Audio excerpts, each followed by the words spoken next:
Es una vergüenza lo que ha hecho el señor Adriansen y lo que ha hecho la Cancillería. No había que entregar ese salvoconducto y había que litigar y pelear en todas las instancias que fuera posible. Estamos enfrentados a un tema sumamente grave, porque se está pretendiendo crear un precedente que en realidad es un precedente que lo que quiere es crear un nuevo mecanismo de protección para los involucrados en actos de corrupción en el Perú. Y es lo que ha pasado lamentable y tristemente en las últimas horas y que revela una vez más la catadura moral de la gente que está en el gobierno en estos momentos. La señora Nadine Heredia, previendo una sentencia en su contra, inventó que tenía un asunto médico, incluso se dijo en la audiencia que había sido sometida supuestamente a una intervención quirúrgica, información que era absolutamente falsa, cuando lo que se trataba era de que la señora se refugiara en la Embajada de Brasil, para lo cual ya habían estado procesando, tramitando y coordinando un asilo político.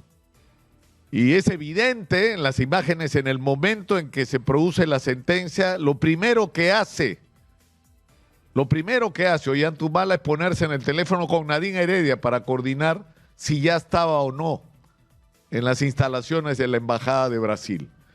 Y hay todas las evidencias de que este asunto no era desconocido por la gente del gobierno, que había sido coordinado por la gente del gobierno, porque no hay que olvidar que el señor Adriansen, antes de ser presidente del Consejo de Ministros como es hoy, fue ministro de Justicia durante el gobierno precisamente del señor Ollanta sentenciado antes de ayer.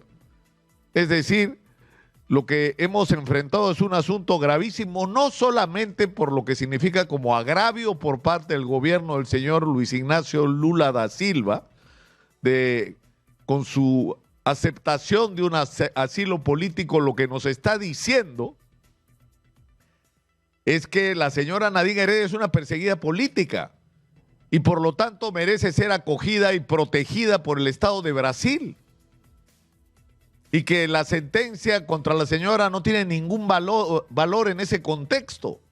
Es decir, que no valen para nada todos estos años de juicios, de investigaciones, de procesos, de idas y venidas que han terminado finalmente una sentencia, 15 años y medio de cárcel, sino que para el gobierno de Brasil la señora es perseguida política.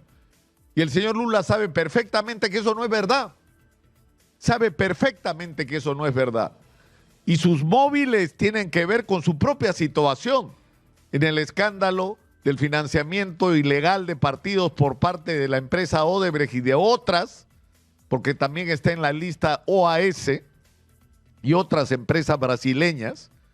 Él mismo está implicado en esta historia, porque fue absolutamente claro que una de las evidencias del financiamiento de Odebrecht, y que ha sido parte de todo un proceso de investigación, es que la decisión de la empresa Odebrecht había sido, en el Perú, financiar ilegalmente la campaña electoral de Keiko Fujimori, que era considerada la candidata de los empresarios, y que habían hecho aportes de dinero subrepticio por debajo de la mesa en efectivo a la señora Keiko Fujimori y su entorno, y que esa era su apuesta.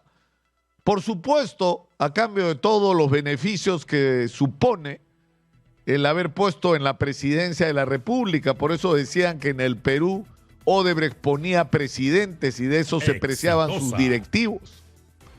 El problema es que en determinado momento vino la instrucción del señor Marcelo Odebrecht al señor Barata de que le entregara $3 millones a Ollanta Humala.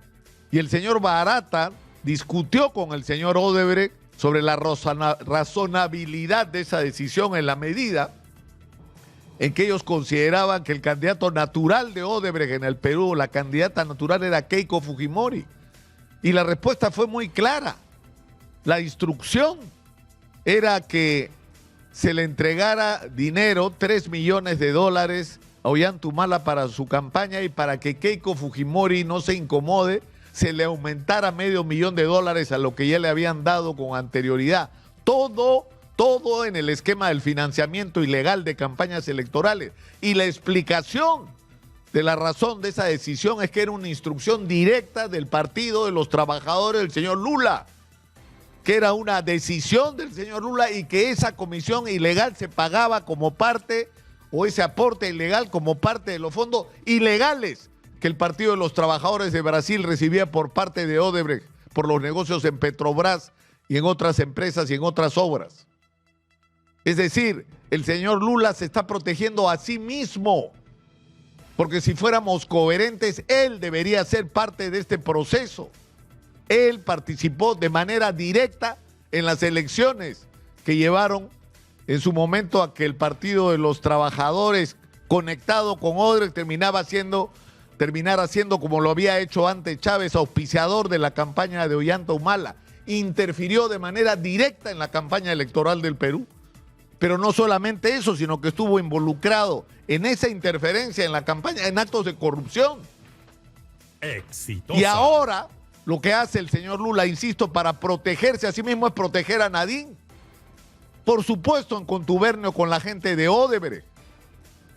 Y lo que está pasando es inaceptable, porque lo que ha hecho el gobierno peruano es un salvoconducto express, o sea, ni siquiera lo han discutido, porque es absolutamente discutible.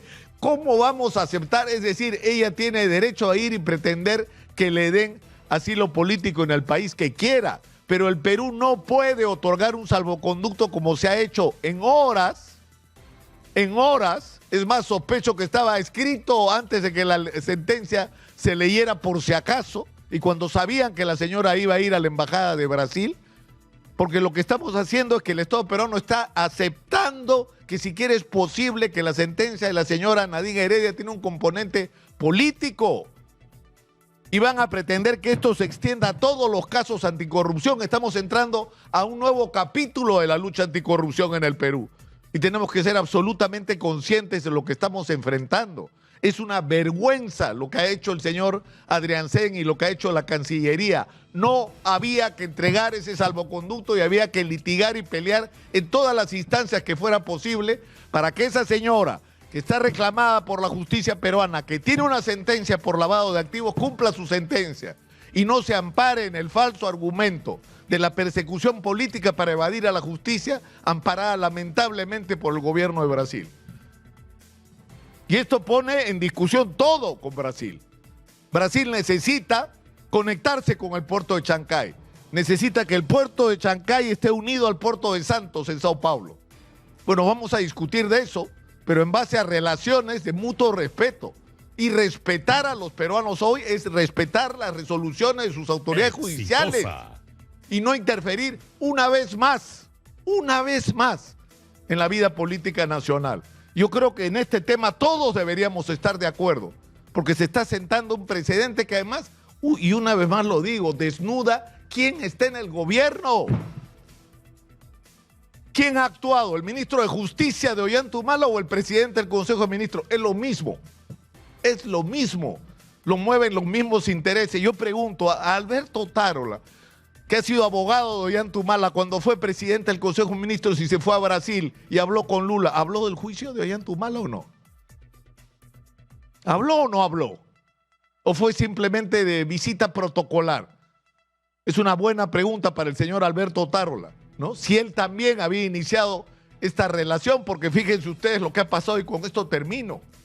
La interferencia del señor Lula en el proceso judicial en el Perú, en el caso Lava Jato, es gravísima, porque él nombró un juez que lo primero que decidió fue que no declaraban los de Odebrecht, los funcionarios de Odebrecht, que tenían que aportar pruebas fundamentales para descubrir toda la verdad de la corrupción en el Perú alrededor del caso Lava Jato. Y fue una interferencia o una decisión política del señor Lula sobre el sistema de justicia brasileño, en el que lamentablemente las autoridades políticas pueden interferir de una manera grotesca en el sistema de justicia, pero fue su decisión, poniendo un juez ad hoc en el sentido que actuaba en función de sus intereses, que le prohibió a la gente de Odebrecht que hable, para que nosotros no sepamos la verdad completa, pero felizmente esa verdad, o por lo menos parte de ella, ya se conocía y se pudo usar en este proceso. Yo creo que esto es un tema que tiene que ver con la autoestima como país, con la dignidad que debemos defender. Y yo no sé, sinceramente, si acá la discusión es uno u otro ministro, son todos los ministros. Y el presidente del Consejo de Ministros los que tienen que salir. Porque lo que han cometido es gravísimo. Insisto, están reconociendo o aceptando siquiera como posible que la sentencia a Nadine Heredia es un acto de persecución política, que la señora es una víctima. Las víctimas han sido los peruanos. En fin, yo creo que estamos llegando por todos lados a situaciones límites. Ya ha llegado la hora, una vez más, de enfrentar con coraje una situación difícil. No se trata de actuar con irresponsabilidad. No se trata de decir que se vaya. No, no, no. Que se vaya, sí.